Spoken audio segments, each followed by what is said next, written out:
here. They also confiscated telephones of the staff who were in this residence. I'm told that they confiscated a number of things in this residence. Of course, you remember we were here some time back, and then they said that they did not come. That was something that was a hoax, according to them at that time. And I'm being told that they have been in courts. At first they went to Kiambu, supposed to get an order, which they did not get. Then they came to the court here in Nairobi, and I'm told they did not get orders.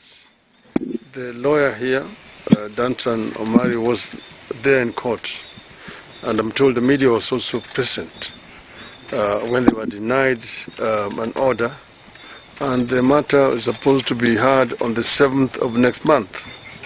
But then here they're pretending to say that they have an order.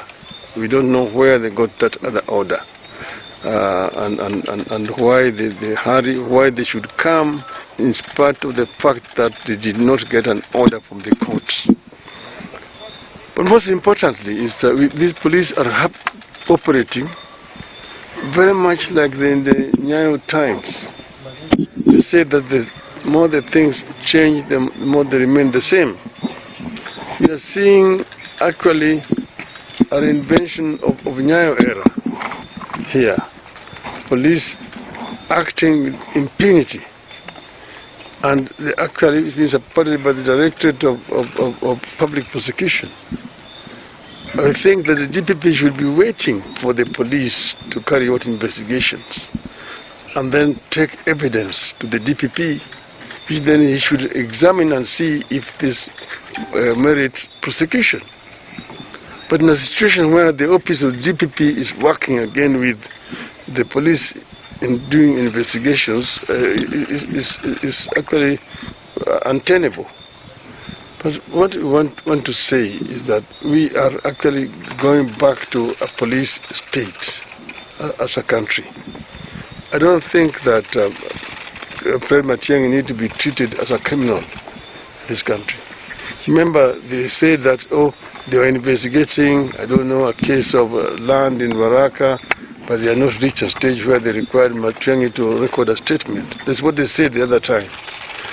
What is the urgency over this issue? Why should somebody who has been in charge of internal security in a country just up 6 months ago be seen as a very big criminal who should be prosecuted? This is actually persecution. But to add insult to injury, another matter. Just today, you've also seen a case where police again are being used to try to interfere actually with a political party. You know that some other members of a party, Jubilee, actually defected to Kenya Kwanza. And they say that they are no longer going to be part of Azimio coalition. And then now the same people went and said that they are taking over. They sent letters to Registrar of Political Parties. The Registrar of Political Parties just wrote and said that according to her the meeting was properly convened. But that matter itself has not yet been concluded, because the other party, the bona fide officials of the party, have not been given a chance to be heard. But today the police officers went with these people and invaded the headquarters of Jubilee Party, and they took over the offices there. Meaning that actually they're trying to destroy Jubilee, so that Jubilee can be consumed by Kenya Kwanza. This is basically an intention of taking this country back to a single-party dictatorship. This is what we are seeing here. That they want to undermine the opposition, kill the opposition, so that they create one monolith, Mama na Baba. This is basically where we are going to. And this country is in serious danger of starting back to single-party dictatorship. Thank you very much. Have you been able to talk to Fred Matiangi, and is he safe? I've not talked to Fred. I'm going to try to reach him later on after this. I'm going to try to reach him after this, but I want him to actually stand strong. We've seen these things before. We've traveled this road before. Ultimately, the will of the people of Kenya will prevail. Where we are going through some very uncharted waters, very dangerous situation in this country. But I'm saying that Kenyans must stand firm against intimidation and blackmail by those who are in office, in power. The people's power must prevail at this moment in time. But this country also needs a prayer. They have been praying supposedly for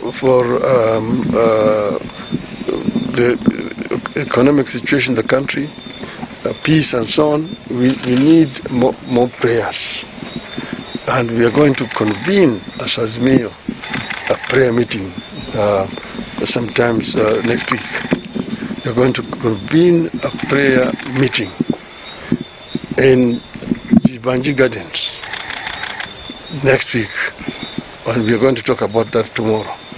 But for now, I just want to say that people of Kenya must remain firm. These people are trying to sanitize a lost election. The electoral theft is being sanitized, and they will begin already to use strong-hand tactics to intimidate and blackmail the people of this country. We will not take it lying down. And you know, today is Fred Matiangi, and he's dominated headlines over the last week. Would you have any intelligence or information that maybe who else could be of interest to the security apparatus of the country? I'm not aware. I don't have any information, because they have been jumping up and down, blaming and blackmailing people all over the place, that they are going to take actions against people and so on. We just want to tell them, bring it on. Bring it on. If you want it, we will prepare to. We are prepared to die in defense of the gains which have been made by the people of Kenya at a great cost. We will not allow this country to slide back to a single-party, one-man dictatorship in the name of God, because all the time they're talking about the Bible, and they are being fronted by very fake religious leaders. The Bible is actually being abused in order to sanitize dictatorship. And it's very unfortunate. Most of our religious leaders have actually completely lost it. They have been consumed, and they're actually mostly being bought in order to try to sanitize a very, very unhealthy political development. Honorable, if you think this is political, why do you think they're targeting Matiangi so much? I think your guess is as good as mine. I don't know why, but they are basically trying to get most of the people with whom they were in government. They have some grudges against them, but I really don't know. They're acting actually in a very strange way. Just in order to punish Matiangi, you can see that in the appointment of 51 principal secretaries, they did not appoint a single person from the Kisii community. They did not appoint in a single person from a Kisii community. Again, even in the cabinet, of course, they appointed one person only. And when you again come to now the Solicitor General, they are replacing one Kisii with another Kisii. In other words, there's no gain. So they're actually they're punishing a whole community, basically because of one person. We don't really understand why this is happening. If as a leader of Azimio, maybe the actions that you're going to take to end this? Of course, we as Azimio, we must defend the rights of every Kenyan and the right of every Kenyan community. We want an equal society. We don't want a society where some people are more equal than others. We have seen that this regime is discriminating against other communities in the country. If you have, you're appointing principal secretaries and 50% are just from a community against the others, of course you're discriminating. But these other communities also pay taxes. Taxes are paid by all communities in this country equally. But when you are now doing appointments, you look at appointment in parastatals since they started, do that analysis. Go and look at procurement officers. Out of 32 procurement officers, 18 are from one community. The other 4 communities share the remaining 14. The rest of the country do not have a single one. So 32 procurement officers are shared by 5 communities, but one community alone has got 18 officers. This is what we're being told. The Kenya Kwanza is looking at everybody equally. We want to ensure that the country is united and so on. There's a big disconnect between rhetorics and the reality from this government. You have accessed Dr. Fred Matiangi's home. What have you assessed in your access to his home? It is a very unfortunate situation, a very sorry state of affairs here. People here are traumatized, are terrorized, as if a big crime has been committed here. So Matiangi is now being treated as a criminal, a wanted criminal, but without any reason being given for doing this. When we came here last time, they denied that even they intended to come here. Now they even now threatened, they said they want footage and so on. But now again they're coming back to harass. Just a few days later, what is it that Matiangi has done? If you have evidence, you want to prosecute Matiangi, go to court. Come up with your evidence. But you're trying to manufacture evidence so that you can find somebody guilty. This is something that is really unacceptable. And this is something that people should not allow to continue. It's harassment of an individual who has given service to this country. I don't understand why this is happening. We want as Azimio to be allowed to operate as a political outfit without interference. But there's a lot of interference of Azimio. Members of parliament are being looked for the left, right and center, taken to State House, given bribes so that they can defect the other side. Each one who goes to State House is given 5 million shillings, supposedly for development.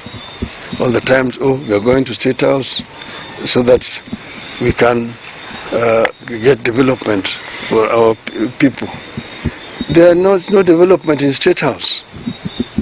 Budget is prepared by Parliament.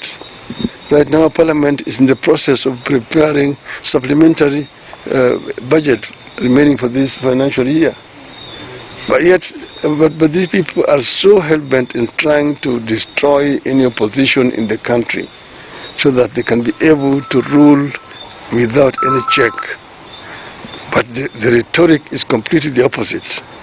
We want to be oversighted, we want a strong opposition, we want to create an office for official leader of the opposition, and so on. It's all hogwash. These people don't mean what they're saying. These people do not mean good for this country. And Kenyans must be warned. Stand up and defend democracy in our country. Mr. Odinga, maybe just one about the matter at hand.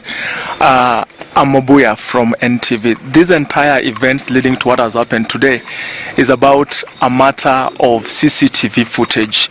3 attempts to obtain court orders have failed. Is this CCTV footage to dispel all the rumors that are around about the raid?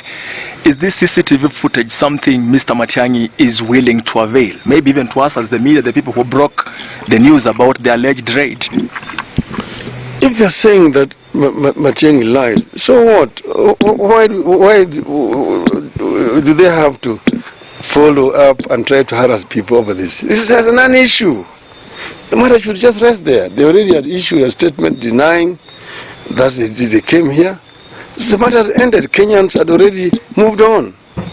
What is it? What is the big deal about it? What are they trying to prove to the country?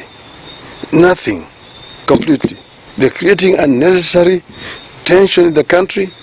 It's not deserved. We have more bigger issues to deal with. Okay? Now, another issue. Now they have sent the military to the north, where there is insecurity.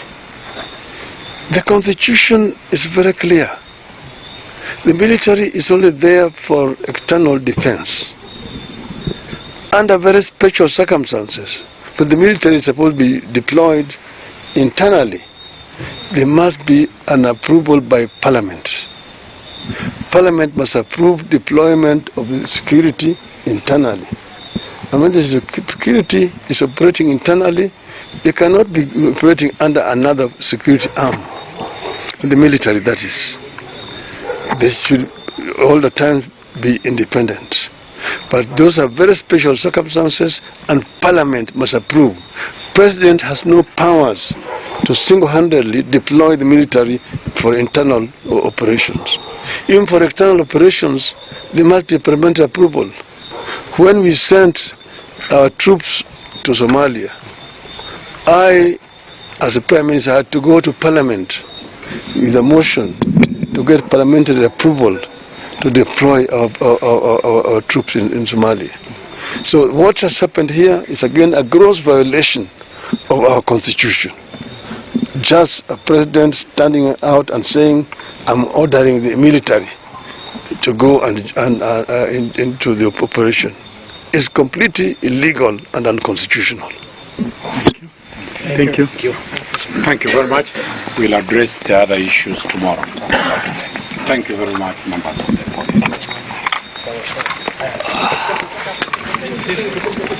board.